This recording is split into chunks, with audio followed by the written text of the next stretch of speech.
Tonight on CTV News, information on a crowdfunding campaign for a cannabis study on campus, which is aimed at helping patients with multiple sclerosis. Also, we talked to students who designed unique dresses. All this plus the latest Fort Collins weather and Ram sports coming up tonight. Good evening, I'm Kay Bennet. Thanks for tuning in to CTV News. Let's get the latest Fort Collins and CSU news. The Larimer County Sheriff's Office is searching for an attempted abduction suspect. According to an LSCO press release, deputies responded to a call at the 4400 block of East Mulberry Street at 6:45 Wednesday evening. A 12-year-old male was looking for his siblings in a wooded area named Boxelder Creek. The juvenile saw a man behind a tree and assumed it was one of his siblings. He walked closer, and at that point, a male came out from behind the tree. The adult male grabbed the juvenile by the wrist. The 12-year-old male was able to break free and ran home. His siblings were in a different part of the field and did not encounter this adult male. The juvenile told deputies that the man appeared highly intoxicated. The suspect is described as a white male between 45 and 50 years old with messy and short black hair, including a chin goatee, and was wearing a dirty short-sleeved collared shirt. If you have any information on the suspect, please call the Larimer County Sheriff's Office at 970-416-1985 or Crime Stoppers at 970-221-6868. One man is dead after a Tuesday afternoon crash that shut down Harmony Road at Weld County Road 13. According to Colorado State Patrol spokesman Trooper Nate Reed, around 1:20 in the afternoon, a Ford sedan driving north on Weld County Road 13 failed to stop at a stop sign on Harmony.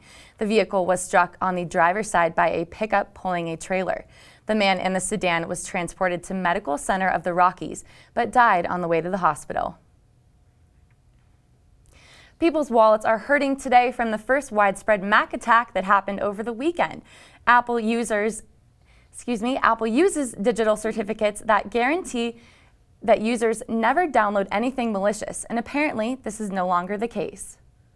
It's bound to happen sometime or the other. Dr. Ray was not surprised by the first widespread Mac attack. Over the weekend, unfortunate Mac users downloaded an application called Transmission, which allows peer-to-peer file sharing through a client called BitTorrent. Aside from this being the first strike on Apple's OS X software, this hack known as ransomware actually takes a user's personal files, like their music and photos, and holds them hostage until the user pays back 1 Bitcoin, which is around $400. Criminals are basically, keeping you hostage. CSU's Ben Goodwin agrees. It's blackmail. You're blackmailing someone else's data. But he's frustrated that ransomware has been ignored until now. I don't like that.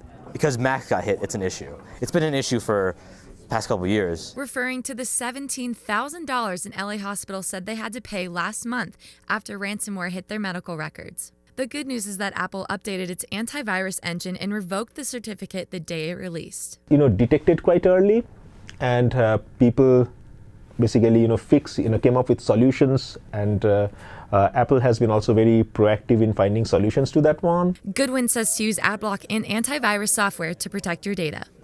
I know downloading music legally is fun and free, but be safe about it, and it should be okay. Dr. Ray is waiting curiously to see who is behind this Mac attack. Signatures, when we use paper pencil signature, every individual have some characteristics. Similarly, at the code level, people try to identify, these types of characteristics from codes by which they will be able to roughly have a good idea, who were behind these. Hoping that network security systems stay on top of it. Just as we are vigilant in the real world, similarly, we have to be vigilant in the cyber world.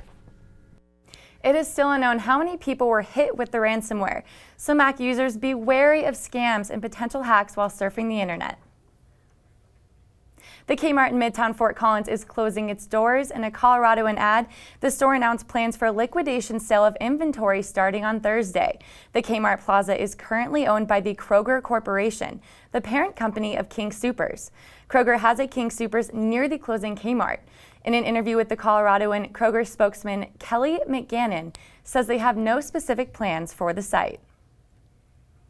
A local Fort Collins medical startup is raising money by the millions with plans to launch its first product.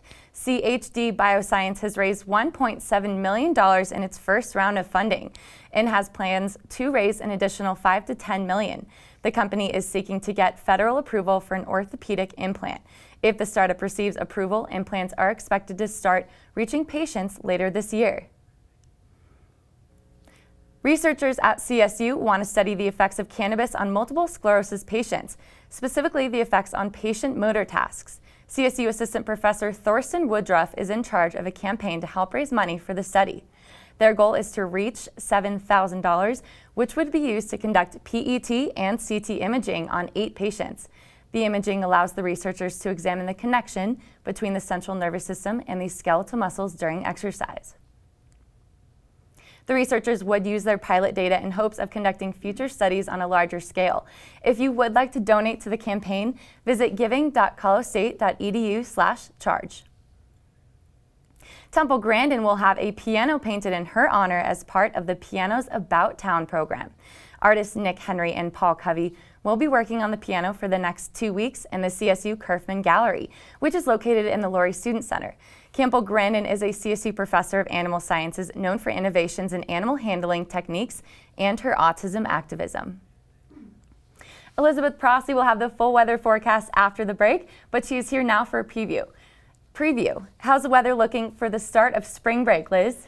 Hey Kay, the weather is looking great for this weekend, but we could see some spring showers. I'll have the details coming up right after the break.